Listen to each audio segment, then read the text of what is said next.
মেয়েকে পার্কে নিয়ে গিয়েছে এমন হবে কখনোই ভাবতে পারিনি। সব বাচ্চাদের সাথে নিজেও বাচ্চা হয়ে গিয়েছিলাম। স্লিপ চড়ার পর লোকেরা আমাকে যা বললো। তো চলো বন্ধুরা ভিডিওটা প্রথম থেকে শুরু করি। সো হেই এভরিওয়ান, আমি রিম্পা। তোমরা সবাই কেমন আছো? আশা করি তোমরা সবাই অনেক অনেক বেশি ভালো আছো, আর আমিও অনেক ভালো আছি। আমার একটি নতুন ভিডিওতে তোমাদের সবাইকে অনেক অনেক স্বাগত। দেখতেই তো পাচ্ছ মেয়েকে নিয়ে পার্কে চলে এসেছি, আর ও চলে গেছে কিন্তু ওই স্লিপে। তোমরা তো দেখলেই মেয়ে গেছে স্লিপে। এবার স্লিপে গিয়ে মেয়ে কি করছে চলো তোমাদের সাথে একটু শেয়ার করি। উঠতেই 10 মাস সময় লাগছে, এত ভিতর ধরবে ও, স্লিপ চড়বে, তাতেও বাবা ধরবে ওকে, শুয়েই পড়েছে। সত্যি কিন্তু এই পার্কটা বাচ্চাদের জন্য একদম বিশেষ করে দারুণ। একদম বাচ্চাদের যা যা পছন্দের জিনিসগুলো আছে, বিভিন্ন রাইড যেগুলো রয়েছে সমস্ত কিছু আছে।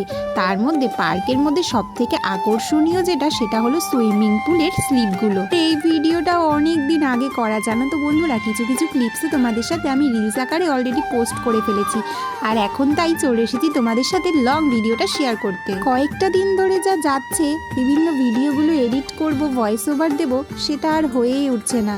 দেখো মেয়ের কিন্তু ঢেকি চড়া ওদিকে হয়ে গেছে। এখন এবার ও এই গোল গোল ঘোড়ার এটাতে বসবে। তো এখানটা এখানে চড়ানো হচ্ছে, আর আমি তো এখানে দাঁড়িয়ে ভিডিও করছিলাম। সত্যি কথা বলতে কিন্তু আমারও ভীষণ ইচ্ছা করছিল এই রাইডসগুলোকে চড়তে।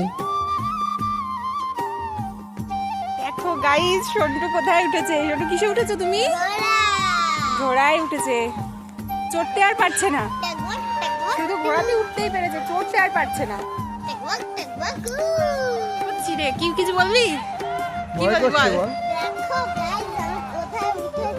হ্যাঁ ওই দেখ, আর একটা বুনুও চলে এসেছে, আর একটা বুনুও কিন্তু উঠছে। দেখো এই দেখো, দেখ দেখ সন্টু দেখ, তুই ভয় পাস, কেউ কিন্তু ভয় পাচ্ছে না। হ্যাঁ আর উঠতে হবে না, আর উঠতে হবে না।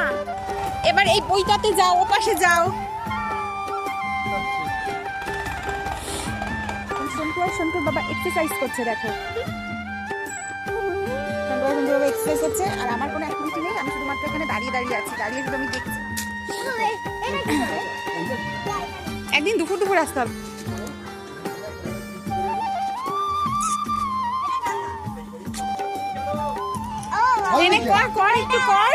একটু কর। দেখো গাইজ, এক্সারসাইজ করছি পার্কে এসে। দাঁড়া, দেখেছো গাইজ, শুভ্রানী পার্কে এসে এক্সারসাইজ করছে। দেখো ওরে বাবা রে।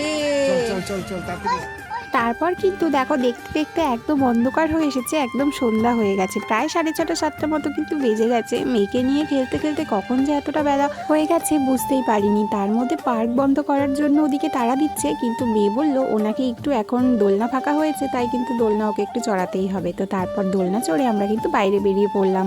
সত্যি সন্ধ্যাটা অনেক সুন্দর কাটলো মেয়েকে নিয়ে পার্কের মধ্যে। তো তারপর তো রওনা দিলাম আমরা বাড়ির দিকে। পার্কটা ছিল আমাদের বাড়ি থেকে বেশ কিছুটা দূরে, কিন্তু আবার অনেকটা দূরেও নয়।